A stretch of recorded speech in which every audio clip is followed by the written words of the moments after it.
Welcome to ANR 360. I'm Carl Joseph, and here we take an in-depth and varied view of people, places, and things in Antigua and Barbuda. Today, our newest political party, the Democratic National Alliance, the DNA, had their unveiling of their first official candidate to run in the upcoming general elections. They had that unveiling up at Cubs Cross last evening in the St. Paul's constituency and revealed 35-year-old St. Paul native Jamil Joyce as that area's choice for 2019 or possibly before. Jamil is a young businessman and former banker who has extensive experience and training and qualifications in accounting, finance, banking, anti-money laundering, and wealth management. Want to know more about DNA's new kid on the block? Here's Jamil.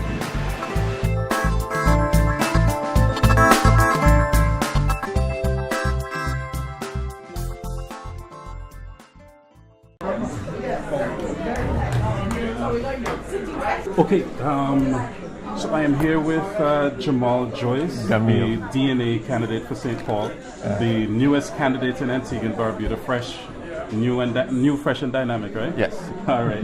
So tell me, well, congratulations first off. Thanks. Tell me, why DNA? Well, as I mentioned earlier tonight, it's a clean canvas. Mm-hmm. And for me, I was looking for somewhere to actually, my expertise could be used. Right. And I honestly think because of how the two major parties are structured, that I would not be able to really provide anything pertaining to my expertise to these individuals. Have you had any experience in politics before? Not directly. I have done things with the government in the background, but not politically. Mm-hmm. What sort of things have you done? Well, as I said, I'm a part of ABAFI, Antigua and Barbuda Agriculture Forum for Youth, and so we've had to dialogue with the Agriculture Minister and a few other ministers. Also, even this past summer, we worked along with the 4-H Club through Ministry of Transformation, I think they are. Right. So we do have to collaborate with other groups from other ministries and also the ministers from these groups. So I can say that I have had dialogue with the ministers. I know, well, I do have a little bit of information pertaining to policies and procedures that they would have in place. Right. And so I think because of my experience, not only here but doing things abroad, that I would have been able to actually contribute something constructive to this. So when folks start to question Jamal's experience, you will point to what? Well, for me, as I told them before, I want to focus mostly on youth and youth in agriculture. Okay.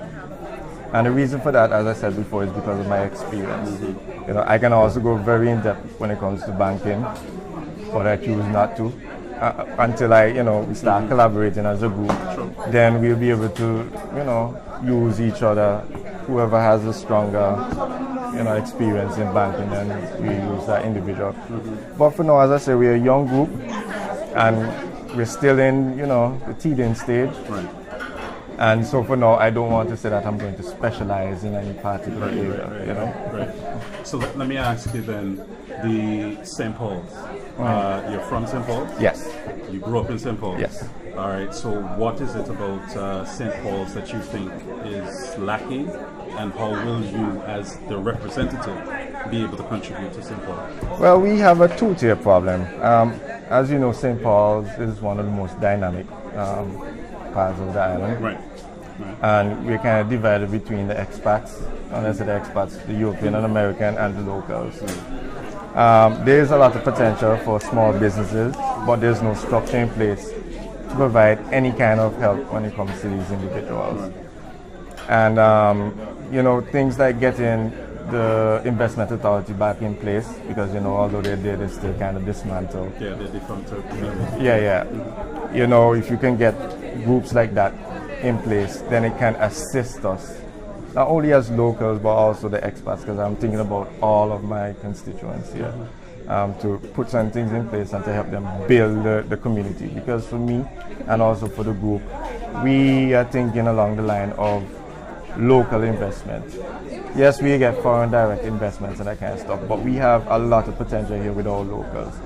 And if we can put something strategic in place, then I believe that we can accomplish a lot, even within this group. My last question to you, well, for now, because we'll have an opportunity of course. to speak.